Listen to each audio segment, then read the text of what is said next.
Howdy folks, this is Alan. In today's news, yes, y'all heard about the power outages that could last days after shooting at substations.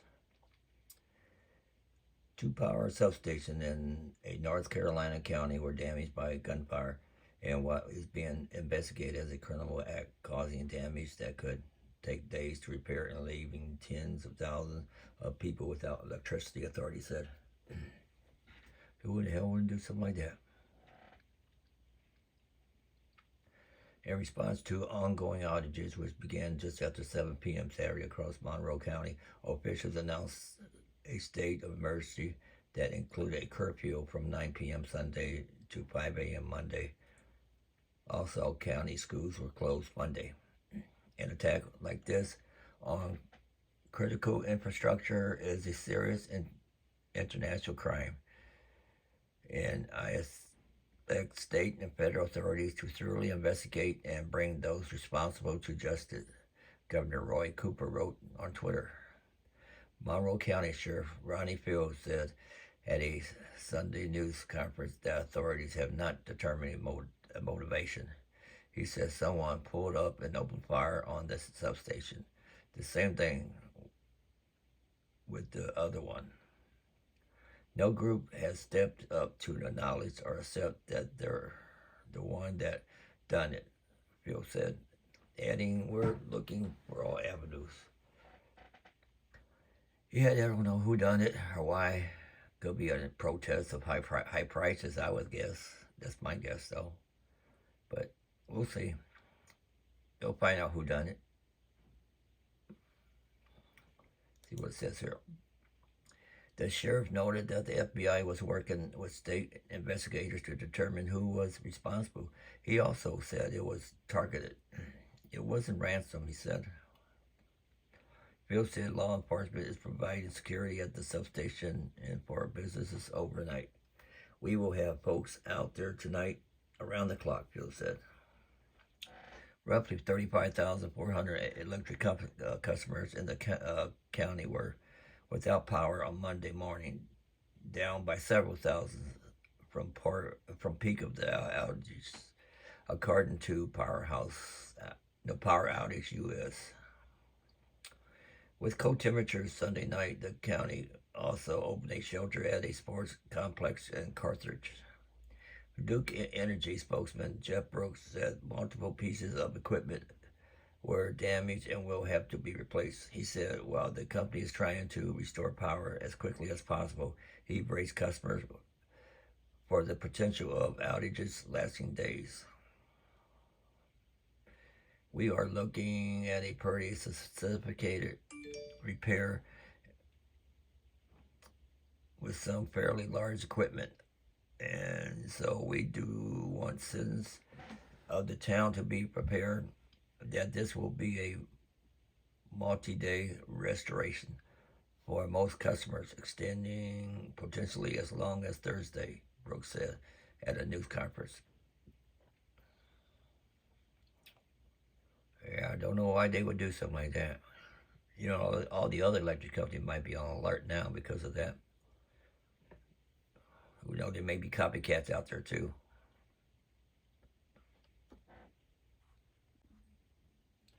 Okay, here's something for you. A Michigan woman says she lost her life saving after she was robbed of $15,000 trying to buy a car on a Facebook marketplace. Oh man, I don't even know how to say her name. Nihim Bordush drove from Michigan to Ohio to buy a used truck from Facebook Marketplace. WLWT5 reported. This is from the Insider.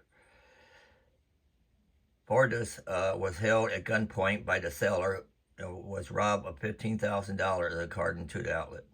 Cincinnati police say that Bordush was one of the many other victims of the seller scam. So why haven't they been caught yet if they keep doing it? Don't you think they will be looking for him? Oh, well. A Michigan woman says she lost her life savings after she was robbed at gunpoint at a meetup with a used car seller from Facebook Marketplace. Portis drove from Dearborn, Michigan to Cincinnati after she saw an ad on Facebook Marketplace for a 2024 Taurus listed for $15,000. WOWTS reports. Now, don't you think that's kind of cheap for that? I don't know. That should have a red flag on it there. According to the outlet, Portis sent the seller, who police identified as Amanda Wren Griffin, 32, $500 before leaving Michigan with her parents to meet up, and the rest of the money in cash. Portis told the news outlet that something seemed off when Griffin arrived at the meetup, and the truck she was expecting to buy. Well, you know her name and stuff. Why don't they just go and arrest her? Look her up. Find her. So we are going to the parking lot. I get into the truck with her, and we're counting the money.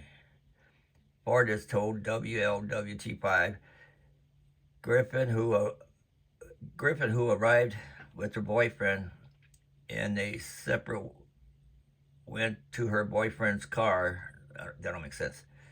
It says Griffin, who arrived with her boyfriend, and a separate went to her boyfriend's car during the exchange and came back to hold a gun on Portis' head, according to the outlet. Now, whoever wrote this need to go back to school for writing, seriously.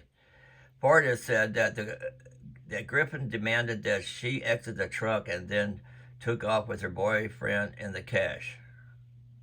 Cincinnati police detective Charles, can't see that name either, told the outlet that Portis was not the only victim of a Griffin scam.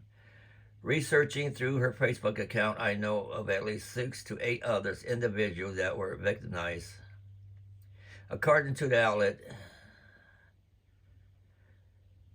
Zolfi advises online buyers and sellers to do their transaction at the police station to ensure their safety. Good idea. They always told people about stuff like that before. What we're asking people to do, whether you're buying or selling, arrange with whoever you're dealing with to do the transaction at the police station. I don't think there's a police station in the state of Ohio that wouldn't be willing to have you do it there. Anyway, there's a couple of mistakes there.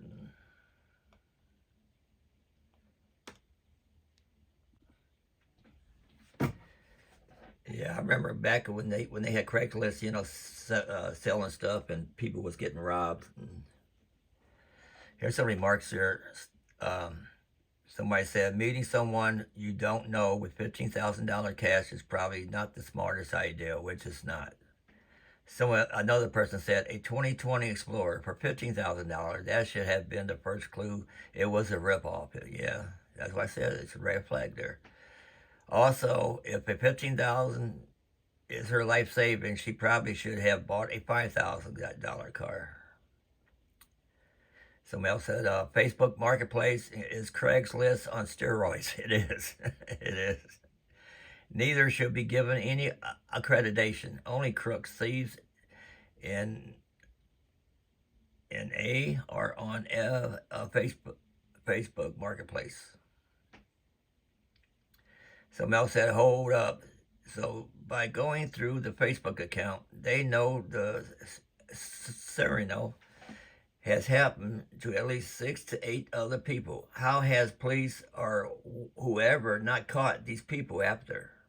That's what I said earlier. Why haven't they been caught? No, they know who they are. They got their Facebook information. Somebody else said, y'all can't win. No seller in their right mind would accept a check or even money order. Cash is king. But a buyer, y'all got to contend with this. Okay, here's one. Web designer anti-gay marriage stance goes to U.S. Supreme Court. The U.S. Supreme Court on Monday will hear arguments in a major case pitting LGBT rights against a claim that the constitutional right for free speech exempts artists from anti-discrimination laws in a dispute involving an evangelical Christian web designer who refuses to provide her services for same-sex marriages. That shouldn't have nothing to do with her services. No. The judges are set to hear Denver area business owner Lori Smith's appeal seeking an exemption from a Colorado law that bars discrimination based on sexual orientation and other factors. Lower courts ruled in favor of Colorado, including the Denver-based 10th U.S. Circuit Court of Appeals in 2021. I hope she spends a lot of money on this thing and wastes it. I really do.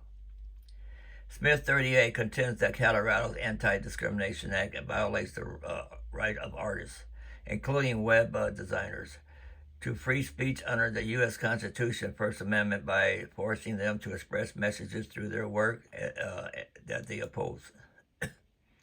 The case follows the Supreme Court's narrow 2018 ruling in favor of Jack Phillips, a Christian Denver area banker who refused on religious grounds to make a wedding cake for a gay couple. I heard about that before. The court in that case stopped short of carving out a free speech exemption to anti-discrimination laws.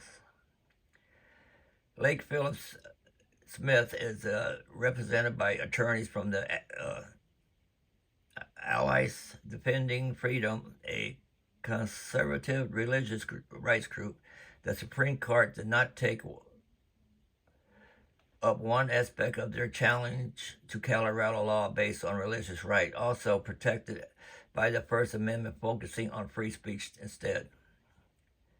Colorado civil rights groups and numerous legal scholars have said that endorsing Smith's free speech arguments could lead to widespread discrimination against LGBT people and others. It was in Colorado they had the shooting at that nightclub, LGBTQ nightclub. It would encompass not only a business objection to serving certain customers motivated by sincerely held religious belief, but also objection motivated by ignorance, whim, bigotry, caprice, and more, including pure expression of racial, sexist, and anti-religious hatred, the state wrote in a legal brief to the Supreme Court. Public accommodation laws exist in many states, banning discrimination in areas such as housing, hotels, retail business, restaurant, and educational institution. Colorado first enacted one in 1885. The current law bars businesses open to the public for denying goods and services to people because of race, gender, sexual orientation, religion, and certain other characteristics, and from displaying a notice to that effect.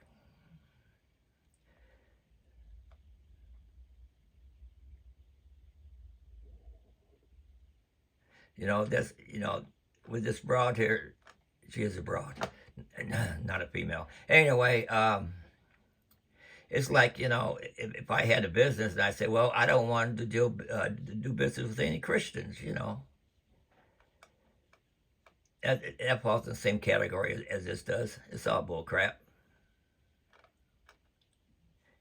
I don't know what her problem is. So we got here Colorado company as center of Supreme Court arguments. The Supreme Court hears arguments over a Colorado anti-discrimination law. A web designer says it would require her to create wedding sites for same-sex couples against her religious beliefs. I'm Mackenzie O'Keefe, bringing you CBS News Colorado at noon. This is the second case the Supreme Court has heard from Colorado involving businesses and rights for the LGBTQ community. Our Kennedy Cook spent our morning listening to the arguments and joins us from the newsroom. Kennedy, this is about free speech versus anti-discrimination.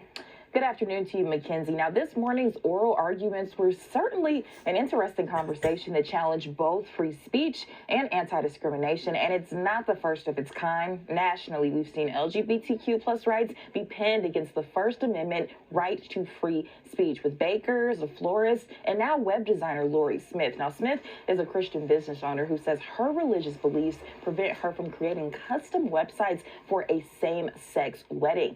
But her refusal could violate Colorado's public accommodation law. Now, this law prohibits businesses open to the public from refusing service because of sexual orientation and announcing their intent to do so. Now, Smith argues the law violates her First Amendment rights, saying the state is forcing her to express a message that she disagrees with. When Colorado has been faced with similar cases like this in the past, the question of whether states like Colorado can compel an artist to express a message they disagree with has been left unanswered. Now, Smith's case, known as 303 Creative LLC versus Elon's, could now be the vehicle for addressing that issue. Question is, can a website designer say, sorry, that's not my kind of marriage? The website designer... There's no scripture, there's no ideology, there's no nothing.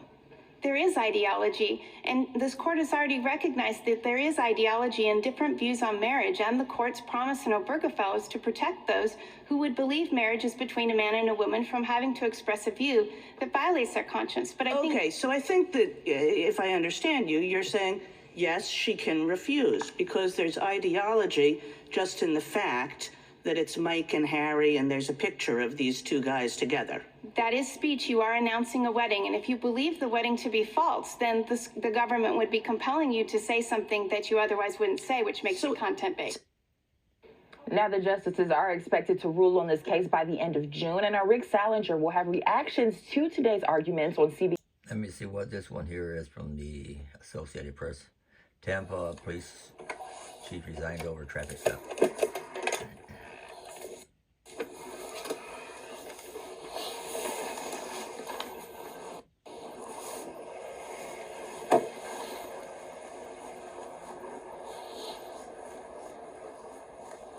Good evening. How you doing? Good. I'm Deputy Chief of the Sheriff's Office. Stopped you because you driving tag or unregistered vehicle with no tag on it on the roadway. Yeah, we went to the club. It was closed, so we went over and picked up some. Is your camera on? It is. I'm the police chief in Tampa. Oh, how you doing? I'm doing good. Okay. I'm hoping that you'll just let us go tonight. Oh, okay. Yeah, I'll say you. Now that you say you look familiar, so. Yeah, I'm sure I do. Okay. So, all right, folks. Well, have a good night. Staying over here in East Lake Woodlands. We live in East Lake Woodlands. Yes. Okay. All right. Well, it's nice to meet you. So, I'm Deputy Jacoby. Okay. Same here, my friend. All right. Take care of yourself. All right. Sorry Take care. to bother you. All right. No worries. No worries. Like I say, we have a lot of problem with the golf carting around here. You know, everybody comes No, out. we don't normally come out. We but never the club come was out. closed, We so we never, saw we went never. to the Greek place to get some food. Gotcha. Okay. All right. All right. Then we'll take care. And it was nice meeting you. All right. Oh. All right. You ever need anything, call me. Okay. Serious. All right. Appreciate that. Thank you. Yes, ma'am. You're welcome. Thank you for your service. Thank you for yours. Thank you. So, take care. All right. Take Thank care. you. Have a good night, folks. Now, do you call that corruption? Oh, I'm the mayor or I'm the police chief. Okay, I'll let you go. If it was somebody else, I'll lock you up. I tell you. Somebody said here, a perfect example to demonstrate how anyone must obey the law, since she misses the point. If you ever need anything, call me. I mean it. Yikes.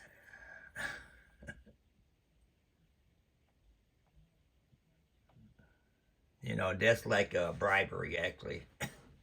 That comes down to bribery.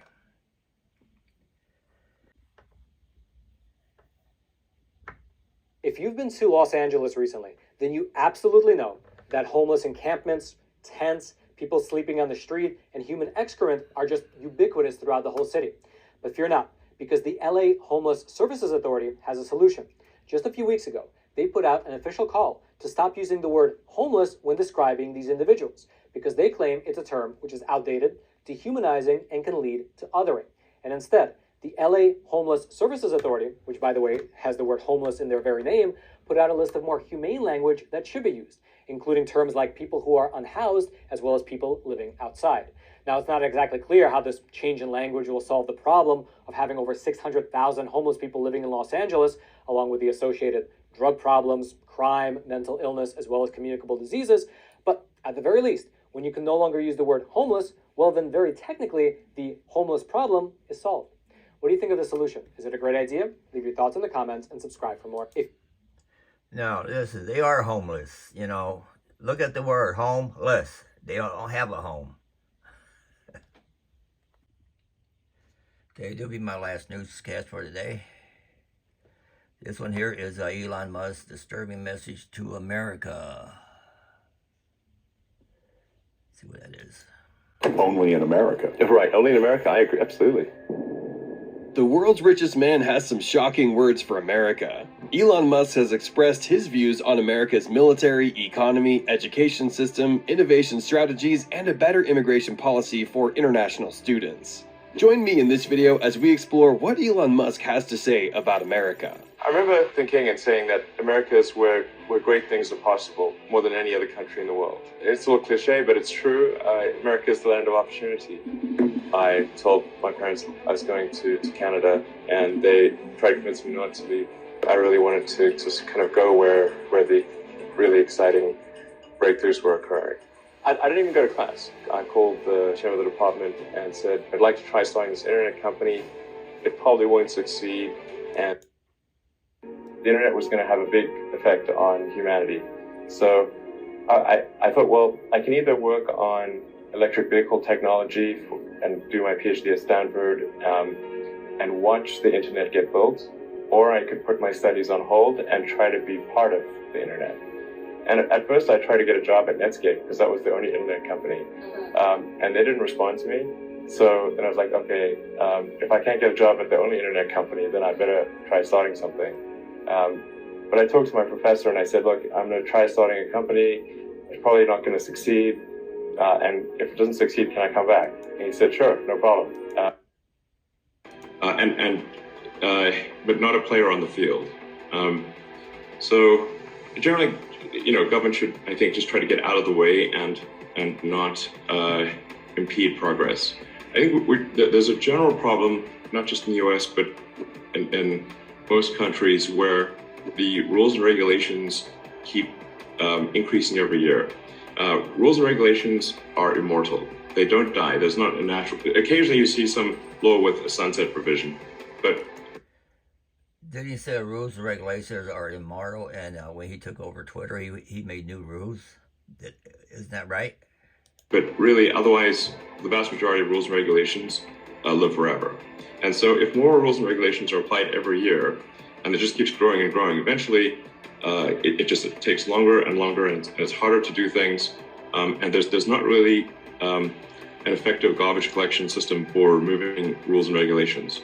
And so gradually this hardens the arteries of civilization, where you're able to do less and less over time. Okay, that'll be it for now. If you want to watch the rest of this, you can watch it on, just click on the link in the description. And thanks for watching. Subscribe, comment. Until tomorrow.